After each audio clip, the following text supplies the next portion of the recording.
Vamos a escuchar entonces a Dafna Nudelman. Dafna nos va a contar sobre su publicación, cómo rompimos el mundo y cómo podemos arreglarlos, y cómo se contextualiza en el ecosistema educativo de la región. Dafna, contanos, ¿quién es Dafna? Bueno, gracias primero por la invitación para presentar acá mi libro. Dafna es una apasionada por la comunicación y la sustentabilidad y me dedico hace ya como 15 años desde diferentes aspectos a ver cómo puedo mejorar un poco el mundo. Fui dándome cuenta eventualmente que lo que estoy haciendo es educación ambiental, ¿no? Como estas dos palabritas que terminan englobando qué es lo que hago. Entonces, eso es un poco algo que me puede definir. Primero, como profesional de la comunicación, encontré que esto de comunicar y transmitirle a otras personas una idea es sumamente poderoso, y justamente después uniéndolo también con un interés que tuve desde muy chica, que tiene que ver con el mundo de lo ambiental, la naturaleza, el cuidado del ambiente. Ahí viene como una conjugación que se terminó dando de forma bastante orgánica, donde bueno, voy juntando lo que tiene mi pasado de diseño, porque yo estudié diseño, también es como algo que un poco formó mi cabeza en esto de ver problemas y buscar soluciones.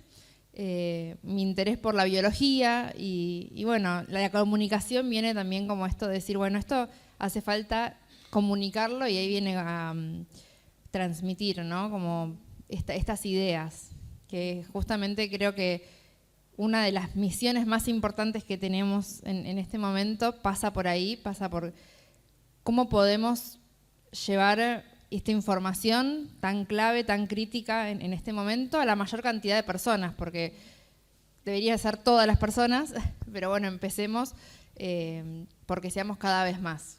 Entonces, un poco a partir de esta inquietud, que fue que hice diversos proyectos de activismo ciudadano, activismo estudiantil, porque empecé también en mi facultad, en la Facultad de Diseño, empecé a activar por ahí, y eso me fue llevando después también a generar un proyecto de educación ambiental a partir de las redes sociales, que me conocen como la loca del tupper, con esa locura, digamos, de empezar a reducir el uso de plásticos de un solo uso y rechazar aquellos que podemos, así que voy con el tupper a todos lados.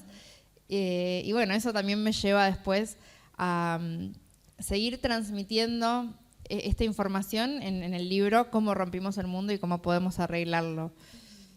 Bien, y en ese proceso de formalización, de cómo transmitir esta educación ambiental, ¿qué espacio ocupa la educación formal? ¿Está inserta en este proceso o todavía no? ¿Es muy incipiente o poco sistematizado? ¿Cuál es tu mirada respecto de este enfoque? Bueno, es súper interesante porque de hecho también arranco el libro un poco con esa pregunta, ¿no? O sea, ¿por qué la educación ambiental no está en la educación formal? Nosotros en la educación formal lo que estudiamos en la educación primaria, quizás yo incluso lo cuento porque me parece como un ejemplo clave con el que nos podemos identificar.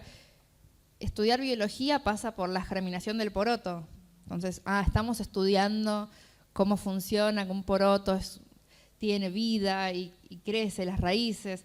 Y estudiamos todo lo formal, desde digamos, lo académico, y no estudiamos la parte más importante que tiene que ver con la educación ambiental, que como vos decís, no está en la educación formal, que es donde está el humano. Nosotros estudiamos el ciclo del agua, el ciclo del carbón, no podemos estudiarlo, y entendemos que las lluvias, que el vapor, que los hielos, los glaciares. ¿Y dónde está la actividad humana interfiriendo en eso? Porque al final terminamos quedándonos con una imagen totalmente parcial, teórica, que en la realidad está completamente afectada, pero no estudiamos cómo la afectamos. Entonces, ahí es donde termina estando completamente como disociado cuál es nuestro concepto de la naturaleza y lo que hacemos los humanos. Y esa desconexión que es bastante como esencial de nuestro gran problema actual, que tiene que ver con no considerarnos parte de la naturaleza, considerar que la naturaleza o el entorno natural está a disposición de lo que querramos hacer como especie humana. O sea, somos una especie dentro de una enorme biodiversidad y creemos que toda la biodiversidad y toda la ecosfera y toda la biosfera está a nuestro servicio. Entonces, cuando empezamos a como trascender un poco estas ideas de que la naturaleza es lo que nos sirve o que la naturaleza tiene sus ciclos y están separados de lo que nosotros hacemos, ahí es cuando empezamos a entender, bueno, en verdad, todo lo que hago está afectando a la naturaleza y cómo afecto al ambiente me afecta a mí.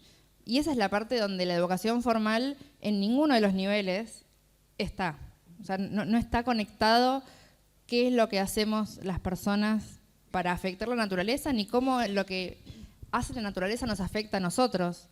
Entonces, ahí es donde yo creo que en todos los niveles hace falta incorporar una mirada de educación ambiental, pero que es transversal, porque realmente en todas las actividades humanas hay un impacto.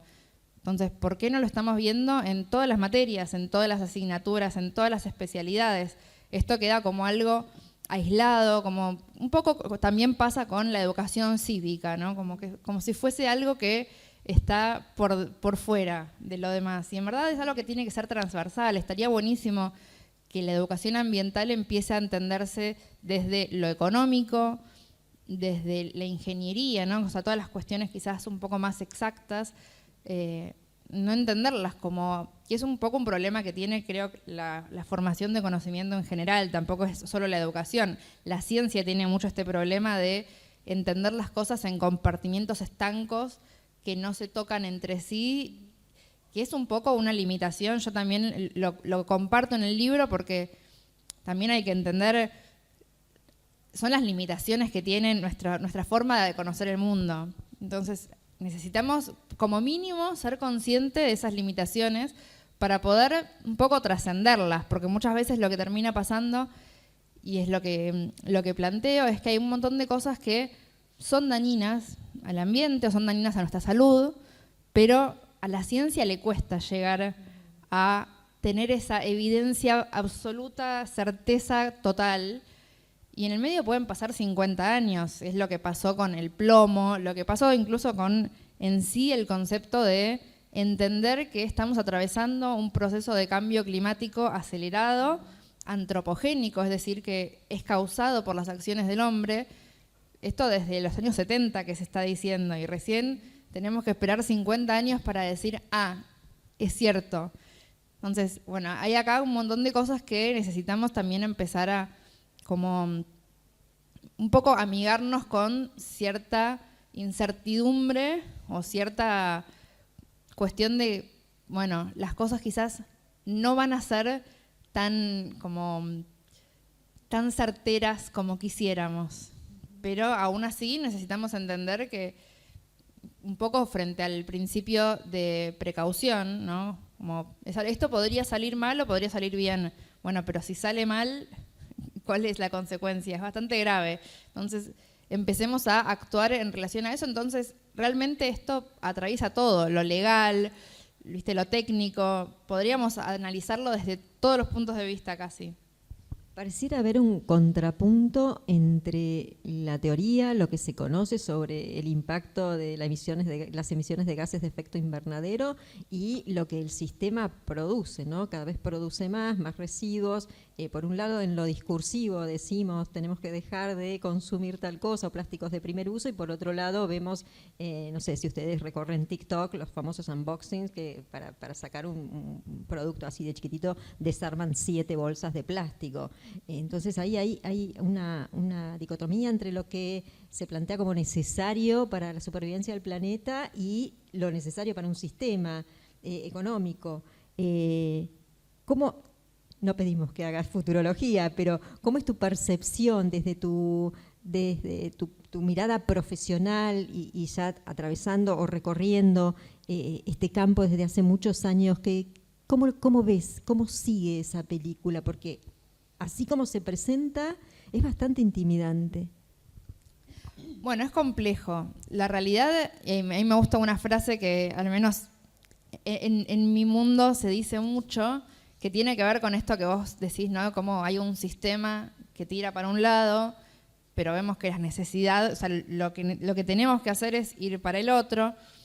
Y lo que se dice es que necesitamos un sistema que construya en pos de la vida. O sea, que si nosotros vemos al final del día a dónde nos lleva esto, por ejemplo, a dónde nos lleva, por decir este ejemplo que contás vos, esta montaña de residuos de una bolsa dentro de otra bolsa, dentro de una caja, y después nos va a llevar a una montaña de basura, bueno, eso no estaría potenciando la vida. Entonces, un poco entender, o sea, qué es lo que sí está potenciando. Está potenciando un sistema comercial de producción y consumo que tiene como sus beneficios en lo económico y todo lo demás tiene perjuicios.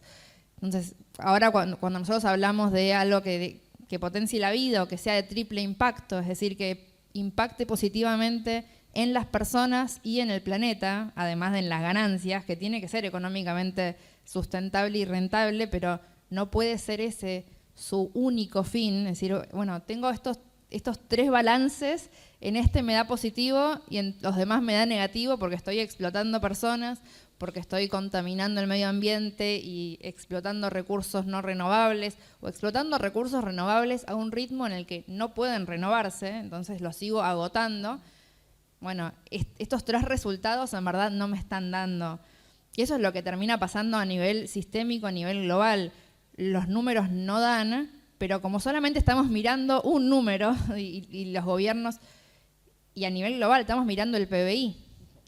Y el PBI como indicador es un muy mal indicador de desarrollo, de la bienestar de las personas, es un muy mal indicador del bienestar del mundo, del planeta. O sea, hay una tragedia, hay una catástrofe. Ahora, en este momento, está incendiándose la provincia de Córdoba, se están perdiendo un montón de, o sea, miles de hectáreas de bosque nativo, millones de animales, especies de fauna y de flora que permiten el equilibrio del ecosistema, que retienen las lluvias. Bueno, podemos hablar justamente de los servicios ecosistémicos, que es una forma bastante, un eufemismo, ¿no? De cómo tenemos que ponerle valor económico a un ecosistema para que nuestra cabeza tan mercantilista pueda entender que eso tiene un valor, que no, porque evidentemente parece que no podemos ver el valor por sí mismo. Entonces, tenemos que ver eso, y el PBI en verdad eso le beneficia, porque después de una catástrofe o una inundación o estos incendios hay que reconstruir. Entonces, todo lo que se destruyó, ahora hay que volver a construirlo. Eso a nuestro sistema económico le genera más producción, se vuelven a comprar los materiales, aumenta el PBI. Y en verdad no estamos mejor que antes. Entonces ahí es donde tenemos como realmente que hay que repensar como todos los indicadores por los que estamos evaluando si algo está bueno o no. Y en verdad hay un montón de cosas que hoy aparentemente las hacemos, las perseguimos, las buscamos, buscando también algo como vos decís, ¿no? Estamos buscando un crecimiento infinito, porque todas las empresas, todos los gobiernos buscan crecer cada vez más, ¿no? Cada cuatrimestre o cada quarter hay que facturar más y superar el anterior. Entonces estamos buscando un crecimiento que no tiene techo. ¿Cómo podemos llegar a pretender eso cuando sabemos, porque eso creo que todos lo sabemos, que el mundo es uno solo, los recursos son finitos, no podemos extraer una cantidad infinita de recursos que no se generan infinitamente, y no podemos contaminar también así como si no hubiera consecuencias de esa contaminación. Entonces, si escuchamos lo que dice la ciencia, estamos sobrepasando ya llevamos, ayer justo leía la última noticia donde ya sobrepasamos 7 de los 9 límites planetarios. Estas noticias es como que, bueno, no pasa nada. O sea, esto significa que hay 9 límites planetarios a nivel de qué es lo que sostiene la vida en la Tierra, que tiene que ver con el oxígeno que respiramos, con el agua que consumimos, con la tierra que puede cultivar nuestro alimento, porque al final a mí algo que me gusta mucho para explicar esto de por qué tenemos que entender un poco por qué es tan importante, digo, ¿te gusta el chocolate? ¿Te gusta la cerveza? ¿Te gusta el café? Todas estas cosas que nos encantan, todo viene de una planta. O sea, al fin y al cabo, si vos tenés que trazar hacia atrás un montón de las cosas que, mismo todo lo que nos sustenta y que podemos tocar, todo viene en la naturaleza. Entonces, ¿cómo podemos estar tan disociados de estar completamente, ignorar que necesitamos como estar muy atentos a estos límites planetarios? Porque al fin y al cabo, en verdad, algo que también se dice siempre es, el mundo natural va a seguir estando, de una forma o de otra, está hace millones de años y va a seguir estando. Acá lo que está en peligro es la vida humana y la civilización tal como la conocemos. Y en todo caso también hay un tema que es muy interesante, muy importante de poner sobre la mesa, que tiene que ver con el concepto de justicia climática, que también lo hablo en el libro, porque no es que el cambio climático o las consecuencias, mejor dicho, ¿no?, de este cambio climático van a afectar a todos por igual. Está completamente estudiado y sabido y lo podemos ver que afectan más a los que menos tienen. Entonces, ¿quiénes van a ser los más preparados para buscar otra casa cuando sube el nivel del mar o cuando se incendie su casa? O sea, claramente las personas con mayores privilegios van a estar mucho más preparados para lidiar y enfrentarse y reponerse de cualquier cosa que pueda llegar a pasar. Acá el problema también es un tema de justicia en el fondo. Entonces, acá es cuando realmente todo se empieza a conectar, ¿no?, lo social, lo ambiental, y al fin y al cabo, como vos decís, parece que vemos qué es lo urgente, qué es lo necesario, y seguimos, como se dice esta frase tan de ahora, fingiendo demencia, ¿no? O sea, haciendo de cuenta que no están pasando estas cosas. Pero bueno, cada uno tiene que en todo caso, como, por eso yo siempre planteo, ¿no?, acá hay algo que al final del día es muy personal, es muy de hacer un trabajo de introspección una vez que tenemos esta información, porque cuando no tenemos esta información no es que fingimos demencia, sino que realmente no lo sabemos. El tema es cuando lo sabemos, cuando estamos conscientes, informados de qué es lo que está pasando, qué vamos a decidir hacer con nuestro tiempo, con nuestro esfuerzo, con la energía que tenemos, ¿no? Hay un montón de trabajos, por eso creo que también es esencial que en la educación formal, que los docentes puedan subirse como este barco, ¿no? Decir, necesitamos que esta información circule, que haya, por un lado, niños más educados, pero también adultos, profesionales,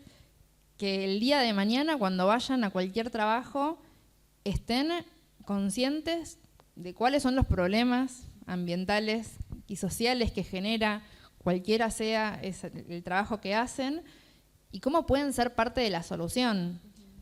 Creo que ahí tenemos como la semilla de cómo podemos, ¿no?, de cómo podemos arreglarlo. Siempre me dicen, bueno, ¿y cómo podemos arreglarlo? Era la pregunta. Hacela. Contanos entonces, ya sabemos cómo rompimos el mundo, ahora contanos un poquito cómo podemos arreglarnos.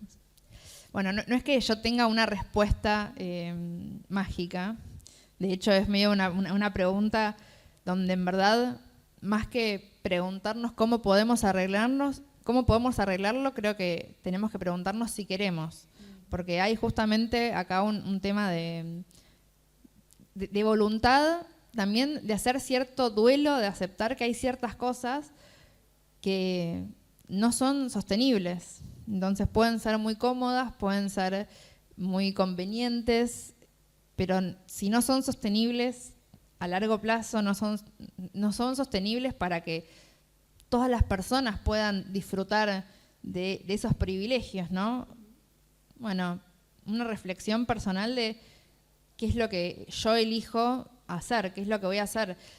Creo que justamente en la medida en la que, claramente yo siempre hablo de un activismo imperfecto, porque cuando nosotros empezamos a plantearnos las cosas que están mal y decir yo no quiero ser parte de esto, yo no quiero hacer esto porque entiendo que no va por acá, como yo digo, no quiero usar plástico de un solo uso, me voy a traer mi termo, mi botella, me voy a traer mi bolsa, voy a cambiar la esponja por una esponja vegetal porque sé que la otra libera microplásticos, voy a elegir diferente la ropa que uso. Bueno, en mi libro justamente abordo como capítulo por capítulo diferentes aspectos de nuestra vida cotidiana, de las elecciones que hacemos todos los días de consumo responsable. Entonces voy a elegir cómo me visto, voy a comprar otro tipo de ropa, voy a repensar cómo me traslado, qué medio de transporte uso, voy a intentar usar menos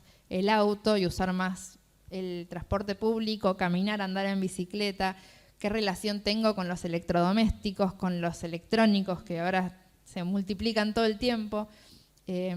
Bueno, con la basura, ¿no? ¿Qué hago con mi basura? La reciclo, la composto, la intento reducir. Entonces, durante toda la segunda mitad del libro son como propuestas de soluciones de lo que podemos hacer nosotros como individuos y ciudadanos tomando las decisiones que tenemos que tomar, porque tenemos que vestirnos, tenemos que comer, tenemos que movernos, son cosas que vamos a hacer. Tenemos que, en todo caso, tener la información para poder decidir de qué forma lo vamos a hacer, porque lo vamos a hacer de una manera, vamos a comer de una forma o de otra. Entonces, por un lado, un poco está esta solución de que hay cosas que hacer para reducir nuestra huella, para reducir lo que hacemos, pero claramente, y por eso digo que es imperfecto el activismo que podemos hacer, porque por un lado, nunca vamos a poder hacer todo.